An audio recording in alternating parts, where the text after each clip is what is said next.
এই যে আমাদের মানে শীতকাল গ্রাম বাংলার ঐতিহ্যবাহী খাবার, এই যে গরুর মাংস, সেটা দেখা ওঠে দেখা, এই যে গরুর মাংস, আবার এই যে ভাত, সাদা ভাত রান্না, বাংলার ভাত। হ্যাঁ ডাল, ডালটা কিটা? এটা বুট কলার ডাল, আবার যে আরো যে খাবার, যে সালাদ আছে, কইরে সালাদটা নিয়ে কে তার এই খাবার কেমন হয়েছে? আলহামদুলিল্লাহ, অনেক সুন্দর হয়েছে। এই যে কত কেমন হয়েছে? অনেক সুন্দর হয়েছে, সেই স্বাদ। আর তার সাথে আমার ওই যে মনে করেন তেলি মামু আছে, এই কিন্তু মনে করেন যে আমাদের এই এলাকার মধ্যে প্যান বয়ে ভাই একটা মানে মানে খাবার দিক দিয়ে কি মামু কিরকম হয়েছে খাবার? ভালো। গোস্ত কি স্বাদ আছে? রান্না কে করছে জানি না তো।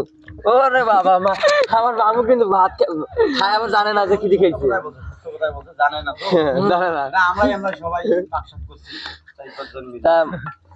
তা আমাদের মানে প্রতি বছরে এরকম একটা অনুষ্ঠান হয় খাবার, এটা ইংলিশ দিয়ে যেটা বলা হয় পার্টি। হ্যাঁ হ্যাঁ। তা আপনারা যে এর পরবর্তী যে কোনো যে অনুষ্ঠান করি, আপনারা ফেসবুকে নাম্বার বা লিঙ্ক দেওয়া থাকবে, ওই নাম্বারে যোগাযোগ করবেন। কারা কারা খাবার মানে এগুলো খাবার ভালোবাসেন বা পিকনিক